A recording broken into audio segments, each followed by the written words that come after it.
क्या होगा अगर मैं आपसे कहूं कि आज रात जब आप अपने कमरे में अकेले सो रहे होंगे और घर में सब लोग गहरी नींद में होंगे, तभी आपके कमरे के एक कोने से कोई आपका नाम लेकर आपको पुकारे, और जब आप वहां जाकर देखो तो वहां कोई भी ना हो।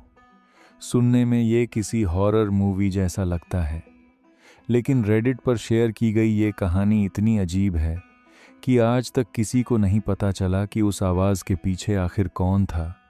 और सबसे डरावनी बात, उस आवाज़ को उसका नाम पता था। ये कहानी एक कॉलेज स्टूडेंट की है जो छुट्टियों में अपने घर वापस आया हुआ था। उसका कमरा घर की दूसरी मंजिल पर था। एक नॉर्मल सा कमरा, एक बेड, एक स्टडी टेबल और एक बड़ा क्लोसेट। शुरुआत के कुछ दिन बिल्कुल नॉर्मल थे, लेकिन फिर एक रात कुछ ऐसा हुआ जिसने उसकी पूरी जिंदगी बदल दी। रात के करीब 1:47 बजे वह अपने फ़ोन पर वीडियो देख रहा था। घर में पूरी खामोशी थी। उसके माता पिता और छोटी बहन नीचे वाले कमरों में सो रहे थे। तभी उसे अपने क्लोसेट की तरफ से हल्की सी आवाज़ सुनाई दी। पहले उसे लगा कि शायद कपड़े हिले होंगे या लकड़ी की आवाज़ होगी। उसने ज़्यादा ध्यान नहीं दिया, लेकिन कुछ सेकंड बाद उसे ऐसा लगा जैसे किसी ने बहुत धीरे से कुछ कहा हो। वह समझ नहीं पाया कि क्या कहा गया था। उसने क्लोसेट की तरफ देखा। दरवाज़ा बंद था, कमरा पूरी तरह शांत था। उसने खुद को समझाया कि शायद उसका इमेजिनेशन होगा। फिर फ़ोन बंद किया और सो गया। लेकिन अगली रात वही चीज़ दोबारा हुई। इस बार आवाज़ पहले से ज़्यादा साफ थी, और इस बार उसने जो सुना, उसे सुनकर उसके शरीर में सिहरन दौड़ गई, क्योंकि आवाज़ ने उसका नाम लिया था। बहुत धीरे, फुसफुसाते हुए उसका नाम। वह तुरंत बेड से उठा, कमरे की लाइट ऑन की, क्लोसेट का दरवाज़ा खोला। अंदर सिर्फ कपड़े थे, कुछ बॉक्स थे और कुछ नहीं। उसने पूरा क्लोसेट चेक किया, लेकिन वहाँ कोई नहीं था। फिर भी उसका दिल इतनी तेज़ धड़क रहा था कि उसे खुद अपनी धड़कन सुनाई दे रही थी। अगले कुछ दिनों तक आवाज़ बार बार आने लगी। कभी उसका नाम, कभी हेलो, कभी सुन सकते हो।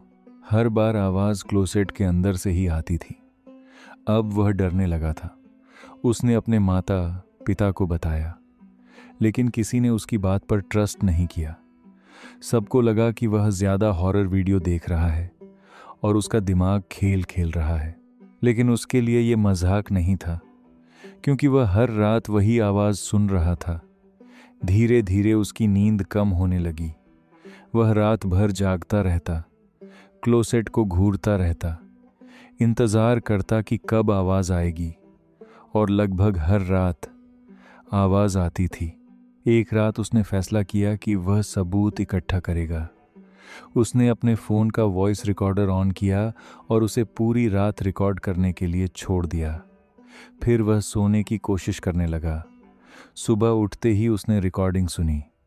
शुरुआत में सिर्फ पंखे की आवाज़ थी, फिर कुछ मिनट की खामोशी, और फिर रात के 2:13 बजे रिकॉर्डिंग में एक धीमी सी आवाज़ सुनाई दी। वही आवाज़, वही फुसफुसाहट, और इस बार रिकॉर्डिंग में साफ सुनाई दे रहा था कि कोई उसका नाम ले रहा था। अब उसके पास सबूत था। उसने रिकॉर्डिंग अपने परिवार को सुनाई। इस बार सब चुप हो गए, क्योंकि आवाज़ सच में रिकॉर्ड हुई थी।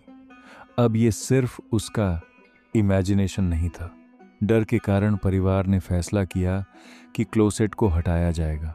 उन्हें लगा कि शायद उसके पीछे कोई जगह हो या कोई जानवर छिपा हो। अगले दिन उन्होंने क्लोसेट खाली किया और उसे दीवार से अलग करना शुरू किया। लेकिन जैसे ही क्लोसेट हटाया गया, सभी लोग हैरान रह गए। क्लोसेट के पीछे दीवार में एक पुराना बंद वेंट था, ऐसा वेंट जिसे सालों पहले सील कर दिया गया था। परिवार को इस वेंट के बारे में कभी पता ही नहीं था। उन्होंने एक वर्कर को बुलाया और वेंट खुलवाया। जांच करने पर पता चला कि वेंट सीधे घर के पुराने एटिक तक जाता था, एक ऐसी जगह जहां कोई वर्षों से नहीं गया था। अब मामला और सीरियस हो गया। एटिक की जांच की गई और वहां जो मिला उसने सभी को डरा दिया। वहां पुराने फूड रैपर्स पड़े थे, खाली पानी की बोतलें थीं, कुछ कंबल थे और ऐसे निशान थे जिनसे लगता था कि कभी कोई वहां रहता था। किसी समय कोई इंसान उस एटिक में रह चुका था, लेकिन जब पूरी जगह की तलाशी ली गई, वहां कोई नहीं मिला। न कोई आदमी, न कोई पहचान, न कोई सबूत कि वह कौन था। उस दिन के बाद वह आवाज़ कभी वापस नहीं आई। कभी किसी ने उसका नाम नहीं पुकारा, कभी कोई फुसफुसाहट नहीं सुनाई दी। लेकिन सबसे बड़ा सवाल आज भी अनसुलझा है। अगर एटिक में कभी कोई रहता था तो क्या वही आवाज़ थी? और अगर हाँ, तो उसे उसका नाम कैसे पता था? और सच कहूँ, अगर किसी रात आपके कमरे के क्लोसेट से कोई आपका नाम लेकर आपको बुलाए, तो शायद तुरंत दरवाज़ा मत खोलना, क्योंकि कभी कभी जो चीज़ आपका नाम जानती है, वो ज़रूरी नहीं कि आपको भी जानती हो।